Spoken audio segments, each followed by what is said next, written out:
Welcome to Daily Scripture Reading. I do not own the rights to this music. Numbers chapter 19. This is the Amplified Version. Ordinance of the Red Heifer. Then the Lord spoke to Moses and Aaron, saying, This is the statute of the law, which the Lord has commanded.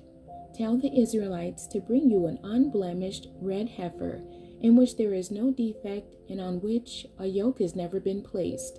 You shall give it to Eleazar the priest, and it shall be brought outside the camp, and be slaughtered in his presence.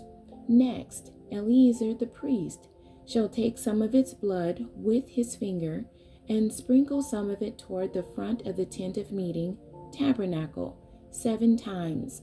Then the heifer shall be burned in his sight.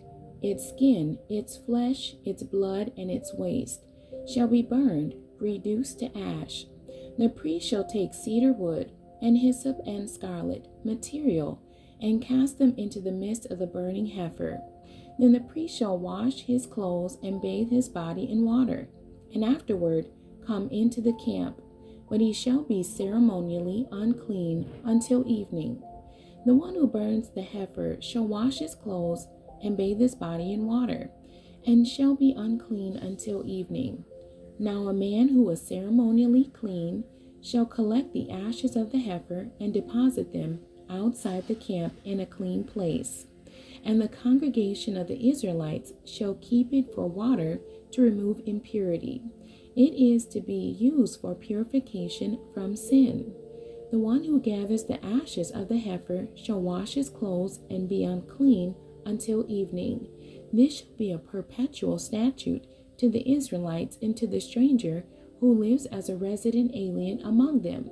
The one who touches the dead body of any person shall be unclean for 7 days. That one shall purify himself from uncleanness with the water made with the ashes of the burned heifer on the 3rd day and on the 7th day, and then he will be clean. But if he does not purify himself on the 3rd day and on the 7th day, he will not be clean. Whoever touches a corpse, the body of anyone who has died, and does not purify himself, defiles the tabernacle of the Lord, and that person shall be cut off from Israel, that is, excluded from the atonement made for them, because the water for impurity was not sprinkled on him. He shall be unclean. His uncleanness is still on him.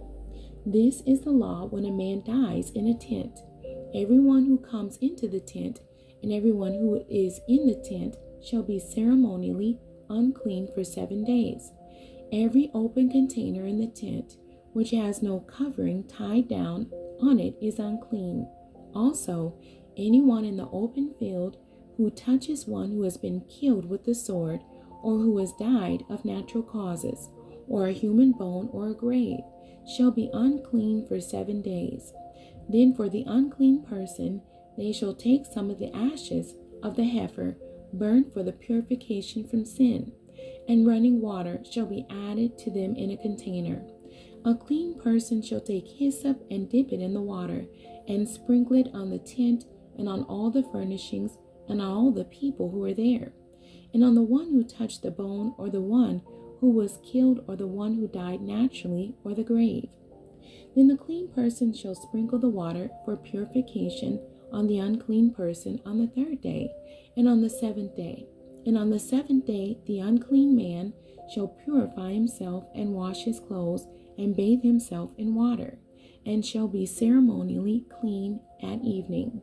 But the man who is unclean and does not purify himself, that person shall be cut off from among the assembly, because he has defiled the sanctuary of the Lord.